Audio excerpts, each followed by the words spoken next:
ආයුබෝවන් සියලු දෙනාට මම අද ඉන්නේ කුරුණෑගල ගිරිබාව වන්න කුඩාවව කියන ගමේ.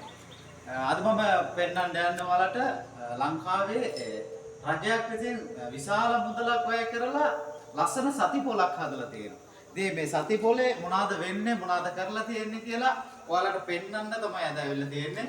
මේක පටන් ගන්න 2019 වර්ෂයේ තමයි මේක හදලා නිම කරන්නේ. රුපියල් දසලක්ෂ 59840 මුදලක් වැය කරනවා මෙම සතිපොළ හදන්න. ඔයාලට පේනවා සතිපොළේ බිල්ඩින් එක තමයි ඉන්නේ. මේක හැබැයි හැදුවට පස්සේ 2019 ඉඳලා මේ වෙනකම් කිසිම පුද්ගලයෙක් ප්‍රයෝජනයක් කරන්නේ නැහැ. ප්‍රයෝජනයක් කරන් තියෙනවා ඔයාලට පේනවා ඇති. ගාවේ එළුවන් ඊට පස්සේ වල් සතුන් වගේ කට්ටිය තමයි මේකේ ප්‍රයෝජනයක් කරන් තියෙන්නේ. ඉතින් මේක අයිති වෙන්නේ ගිරිබාව ප්‍රාදේශ සභාව වන්නේ කුඩාවව කියන ප්‍රදේශයට. මේක මම හිතන්නේ රජයේ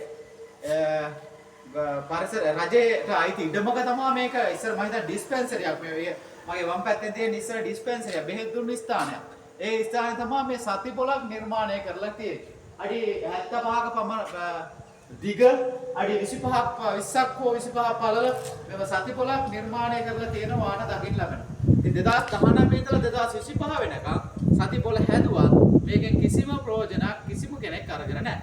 ඉතින් මේ වගේ ලංකාවේ හැමතැනම රජයේ මුදල් වියදම් කරලා කිසිම ප්‍රයෝජනයක් නැතුව පාවිච්චියට නුසුසු තත්ත්වයට පත් වෙනකම් මෙහෙම තියෙනවා. ඉතින් මෙතන ඉඳලා මීටර 500කට හැම තියෙන වන්නේ කුඩාව ජාතික පාසල. ඒකේ ළමයි ඉගෙන ගන්න ඇත්තට මෙළියේ. ඒවට අවශ්‍ය දේවල් කිසිම රජයකින් මැදිහත් වෙලා වැඩ කරන්නේ නැහැ. ඉතින් මේ වගේ දෙයක් මම හිතන්නේ මේක මෙතෙන්ට සුදුසු නැහැ. මොකද ගල්ගොම්බේ පොලක් තියෙනවා, නාන්නරිය පොලක් තියෙනවා, ගිරිබාව තියෙනවා. ඉතින් මෙතන තියෙනවා නම් 2019 ඉඳලා මේ වෙනකම් මෙතන පොල පවත්වාගෙන යන්න පුළුවන්. ඉතින් මේ බිල්ඩින් එක ලක්ෂ 10කට වැඩි මුදලක්. ඉතින් අපරාධ දිරාපත් වෙලා එනවා. මෙතන එහා පැත්තේ මං හිතන්නේ මීටර 500කටවත් නැහැ. ජාතික පාසලක් තියෙනවා. මේ ජාතික පාසල මං හිතන්නේ මේ බිල්ඩින් එක ගලවගෙන යන්න පුළුවන් ඇන වලින් හයි කරලා තියෙන්නේ. බිම නම් අපිට ගන්න හම්බෙන්නේ මේ වහලේ කණු අරන් ගිහලා හයි කරන්න පුළුවන්. ඒ නිසා මම බලධාරීන්ගේ මේක මම හිතන්නේ ගල්ගොව ප්‍රාදේශීය සභාවට අලුතෙන් පත් වුණු විජේරන්ද බණ්ඩාර සහෝදරයා ඊට පස්සේ රෝහණපුරයෙන් ඉන්න මහින්ද ඒකනායක අපේ ඥාති හිතවතා ඒ කට්ටියගේ මේකේ අවධානය යොමු කරලා රජයත් එක්ක කටයුතු කරලා ප්‍රාදේශ සභා එකට එකතු වෙලා මේ බිල්ඩින් එක සහ මේ භූමියේ යම්සි ප්‍රයෝජනයක් ගන්නව නම් මෙතන මේක මේව තිබුණා වෙයි. ඉල්ලීමක් කරනවා නැත්නම් මේ බිල්ඩින් එක වහාම මං කියන්නේ ප්‍රයෝජනයක් ගන්න පුළුවන්.